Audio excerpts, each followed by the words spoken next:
اعوذ باللہ من الشیطان الرجیم بسم اللہ الرحمن الرحیم وما ارسلنا من رسول الا لیطاع باذن اللہ ولو انہم اذ ظلموا انفسهم جاءوک فاستغفروا اللہ واستغفر لهم الرسول لوجدوا الله توابا رحيما صدق الله العظيم وما ارسلنا من رسول الا ليطاع باذن اللہ۔ اللہ تعالیٰ فرماتے ہیں کہ ہم نے تمام رسولوں کو صرف اسی لیے بھیجا ہے کہ خدا تعالیٰ کے حکم سے ان کی فرما برداری کی جائے۔ ولو انہم، آگے فرماتے ہیں کہ اگر بے شک یہ لوگ یعنی جنہوں نے منافقت کی،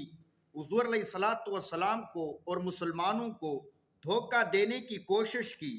اگر یہ اذ ظلموا انفسہم، جب انہوں نے اپنے آپ پر ظلم کیا یعنی خدا تعالیٰ کے حکم کی نافرمانی کی، اللہ کے رسول کے پاس فیصلہ لے جانے کی بجائے یہودیوں کے پاس چلے گئے، یا اسی طرح منافقت کرتے ہیں، حضور کو دھوکہ دیتے ہیں، یہ اپنے آپ پر ظلم کرنا ہے۔ جاؤکا، اگر یہ آپ کے پاس آتے، فاستغفر اللہ، اور یہ اللہ تعالیٰ سے مغفرت طلب کرتے، واستغفر لهم الرسول، اور اللہ کے رسول ان کے لیے مغفرت فرماتے، مغفرت کی دعا کرتے کہ باری تعالیٰ انہیں معاف فرما، لوجد اللہ تواب الرحیم، تو البتہ پا لیتے خدا تعالیٰ کو معاف کرنے والا، رحم کرنے والا، یعنی اللہ تعالیٰ معاف فرما دیتے ان کو۔ اگر یہ حضور علیہ الصلاۃ والسلام کے خدمت عالیہ میں حاضر ہوتے، معافی مانگتے اور اللہ کے رسول ان کے لیے مغفرت کی دعا کرتے، تو اللہ تعالیٰ فرماتے ہیں کہ خدا تعالیٰ انہیں معاف کر دیتا، میں انہیں معاف کر دیتا، مغفرت فرما دیتے خدا تعالیٰ۔ کیونکہ یہ منافقت ویسے تو اللہ رب العزت کی بارگاہ میں توبہ طائب ہو کر معافی مانگ کر تو اللہ تعالیٰ معاف فرما دیتے ہیں، لیکن یہاں قید لگا دی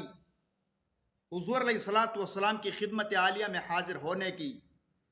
یہ اس وجہ سے اللہ تعالیٰ نے لگائی ہے کیونکہ ان کا جرم بہت بڑا ہے، انہوں نے مسلمانوں کو اور اللہ کے رسول کو دھوکہ دینے کی کوشش کی، تو اس وجہ سے اللہ تعالیٰ نے یہ فرما دیا کہ حضور کی خدمت میں اگر یہ حاضر ہوتے۔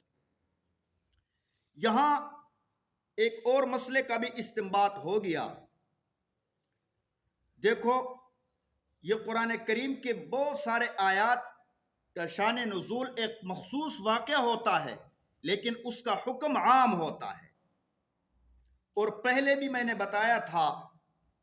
کہ قرآن کریم کلام الہی ہے۔ کتاب اگر صرف کتاب ہو بس، قرآن کریم کتاب الہی بھی ہے، کلام الہی بھی ہے۔ یہ نہ کسی زمانے کے ساتھ محدود ہے، نہ پرانا ہو سکتا ہے،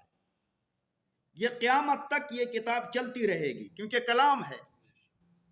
جس طرح اللہ رب العزت نے مثال کے طور پہ اس زمانے میں فرمایا تھا کہ اقیم الصلاۃ، نماز قائم کرو، آج بھی وہی حکم دے رہے ہیں کہ نماز قائم کرو۔ اس زمانے میں فرمایا تھا کہ روزے رکھو، آج بھی وہی حکم ہے، قیامت تک یہی حکم ہو، یہی اللہ تعالیٰ حکم دے رہے ہیں۔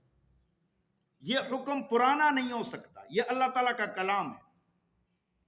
اسی طرح تو یہ آیت آپ کے سامنے ہے، اللہ تعالیٰ فرماتے ہیں کہ اگر یہ حضور علیہ الصلاۃ والسلام کی خدمت عالیہ میں حاضر ہوتے، مفسرین فرماتے ہیں، حضرت مولانا مفتی محمد شفیع صاحب رحمہ اللہ نے لکھا ہے کہ آج بھی یہ حکم ہے، آج بھی اس پر عمل کیا جا سکتا ہے کہ ایک مسلمان ہے، گناہگار ہے، اس نے کوئی گناہ کا ارتکاب کیا ہے، اگر وہ حضور علیہ الصلاۃ والسلام کی خدمت عالیہ میں حاضر ہو کر اور یہ کہہ دے کہ اے اللہ کے رسول میرے لیے خدا تعالیٰ سے مغفرت طلب کر دے، تب بھی حضور علیہ الصلاۃ والسلام مغفرت طلب فرما کر اس کے حق میں دعا کر کے اس کی گناہوں کی بخشش ہو سکتی ہے۔ اب ایک بات آپ سے پوچھنا ہے، جو جس کے لیے دعا کرتا ہے، یہ مغفرت طلب کرنا، یہ دعا کرنا، یہ اس کے حق میں، وہ مردہ ہوتا ہے یا زندہ ہوتا ہے؟ زندہ ہوتا ہے۔ تو یہ ظالموں کو یہ نکات سمجھ نہیں آ رہی۔ اللہ تعالیٰ فرماتے ہیں کہ اگر گناہگار حضور کی خدمت عالیہ میں حاضر ہو کر حضور سے فرمائے کہ اللہ کے رسول میرے لیے میری مغفرت کی دعا کر دو باری تعالیٰ سے، تو حضور مغفرت کی دعا فرماتے، اللہ تعالیٰ ان کی مغفرت کر دیتے۔ دیکھو، تو آج بھی حضور علیہ الصلوۃ والسلام اپنے قبر مبارک میں زندہ ہے۔ اگر کوئی جائے اور یہ درخواست کر دے کہ اے اللہ کے محبوب، میرے حق میں اللہ تعالیٰ سے میرے لیے مغفرت کی دعا طلب کرو، اس کی مغفرت ہو جائے گی، کیونکہ یہ قیامت تک ہے۔ بحر المحیط، تفسیر بحر المحیط ایک تفسیر ہے، اس میں ایک روایت ہے حضرت علی رضی اللہ تعالیٰ عنہ سے، وہ فرماتے ہیں کہ جب ہم نے حضور علیہ الصلوۃ والسلام کو دفن کیا، 3 دن گزرنے کے بعد کسی گاؤں سے، ایک علاقے سے ایک آدمی بھاگتا ہوا آیا، حضور علیہ الصلوۃ والسلام کے قبر مبارک کے قریب آ کر گر پڑتے ہیں اور رونا شروع کر دیتے ہیں، اور اس آیت کا حوالہ دیا کہ اللہ تعالیٰ فرماتے ہیں کہ اگر اللہ کے رسول ان کے لیے کیا طلب کرتے، مغفرت طلب کرتے، اللہ تعالیٰ تواب الرحیمہ ہے، اللہ تعالیٰ معاف فرما دیتے۔ اے اللہ کے رسول میرے لیے خدا تعالیٰ سے مغفرت طلب کر، بار بار یہی کہہ رہا ہے۔ حضرت علی رضی اللہ تعالیٰ عنہ فرماتے ہیں کہ سارے لوگوں نے سنا، قبر مبارک سے آواز آئی، قد غفر لک، آپ کی مغفرت کر دی گئی، قد غفر لک، آپ کی مغفرت کر دی گئی۔ تو حضور علیہ الصلوۃ والسلام اپنے قبر مبارک میں حیات ہے، اب بھی خدمت عالیہ میں حاضر ہو کر یہی درخواست کر سکتے ہیں۔ یہ کیوں؟ اللہ تعالیٰ فرماتے ہیں لا ترفعوا اصواتکم فوق صوت النبی، نبی علیہ الصلوۃ والسلام کے حرم پاک میں بلند آواز سے گفتگو نہ کرو، یہ قیامت تک ہے۔ جو زندہ ہوتے ہیں وہی آوازوں سے تنگ ہوتے ہیں،